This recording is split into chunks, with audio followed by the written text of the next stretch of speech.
Block of Rock, Back to the 80s hier beim Bang Your Head Festival und ich bin froh, jetzt neben mir jemanden zu sitzen haben, den kennt nicht jeder vom Gesicht her, aber ihr kennt alle seine Musik, einer der größten Produzenten der 80er. Welcome, Chris Tsangarides. Hey, hi, nice to be here, man. Chris, you're not only here for talking, you just played on the Bang Your Head Festival. How did it come? Oh, brilliant. It was so good, so good to be there.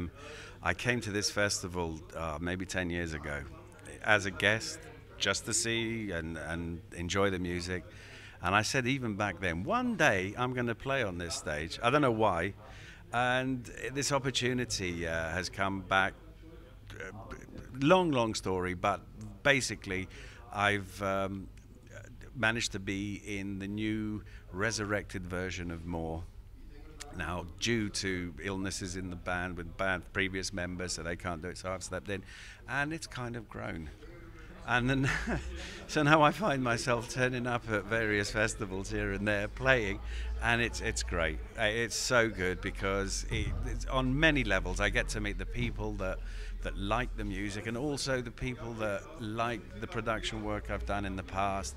And to see them face to face, it means that much more, because all I know before is just these faceless, these figures. Oh, this record sold so many, da da da. Yeah. But to see somebody with a copy of an album that you made come up to you and say, please will you sign this, it's overwhelming. It's beyond brilliant. It's great. Yeah. You've produced so many bands and especially so many albums, which are the favorites one in my record collection. You work together with Judas Priest, with Thin Lizzy, with Bruce Dickinson, with Y&T, with Anvil, and. What have been your favorite production? Can you is it really possible to name, let's say, the top 5? It's very hard because each one there was a reason and something else would come from it, and where I would be in my career because of doing that particular record. But I guess the first thing I ever did as a professional producer was an album with Gary Moore called Back on the Streets, and there was a song called Parisian Walkways, which they released as a single and was a huge hit. So suddenly I'm a producer, like, oh wow, great. So that kind of sets you off in that direction. And from there I met Phil Lynott, he played on it, of course. They asked me to do Thin Lizzy later. So there you go. You see how this sort of thing kind of manifests itself. And then after the Lizzy stuff, my first foray into the North American market was working with Anvil. And they started doing really well, ironically, over here in England and Europe, and fantastic. Then further on, the old Judas Priest turned up and asked. No, it was Bruce Dickinson. After he left Maiden? No, he was still with Maiden. What happened was my management were also his publishers. And they got the rights to the soundtrack to the Nightmare on Elm Street 5 or something, and they wanted to record the soundtrack album at Zomba, which was the company, but they wanted Bruce. He'd written a song called Bring Your Daughter to the Slaughter as the theme, so we did this version. And Steve Harris heard it, loved it, and it became an Iron Maiden thing, which was fantastic. And their first #1 in England, Bring Your Daughter to the Slaughter at Christmas. Awesome. So he says, we had so much fun, let's make an album, because Maiden were not doing much at the time. So we did. And we didn't even have a record company. EMI heard it, they released it, and we had a slew of hits off that.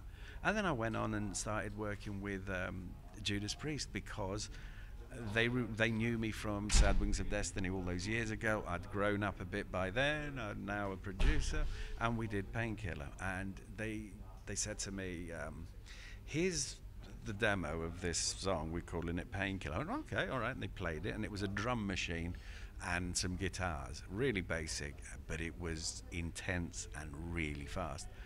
And I said, where are we going to get a drummer to do that? You know, because in those days it was ridiculous. In that we've got one, well, and they did. Scott, just unbelievable. And of course, whenever you make an album, you go in thinking, yeah, we're doing the good songs, and you do your best. You never know how well it's going to do, if people are going to like it, if the critics are going to receive it well, if the public will buy it, how much, who knows. And you never know, but when it does, and it's only with looking back, you can say, well, no, that did okay. Grammy nominations, blah, blah, blah. You know, really good. And when you see those discs up on the wall, it just, you know that's become something. But it's over the years meeting people from bands, artists, whatever, fans, everywhere in the festival circuit. Painkiller, Painkiller, Painkiller, and great. Of course. Chris, if you could take a time machine and go back to, let's say, to the 80s, and you could really select an album which you haven't produced, but now you would have the chance to do it, what would it be? Oh, God, that's so difficult. My God. Because you produce so many. You also produce Y&T, you do AC/DC. AC/DC, I would have loved to have done Back in Black, but my friend Matt Langer did it, and it's awesome. Also not so bad. Oh, he's amazing. Yeah, no, we were... used to hang out together at Battery Studios. We had the same managers, and I'd be around walking in. What are you doing, Matt? Oh, AC/DC. Oh, cool. I love AC/DC, absolutely. But, again, I would love to work with Aerosmith as they were back in the day. Pink Floyd, these great legends, I was fortunate enough to be at a recording studio when I first started my work in the 70s, where we had the likes of Black Sabbath in one, Jethro Tull in another, Yes in another, and oh look, there's such and such, there's such, and it just became normal. After the first week I was there, making tea, here you are, Mr. Rockstar.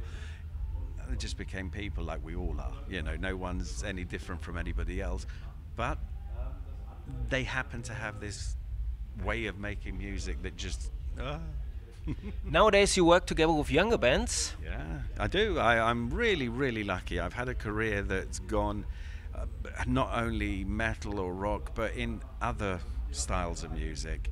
And if I see something that I get and understand and I like, I'll do it, because that's the way it is.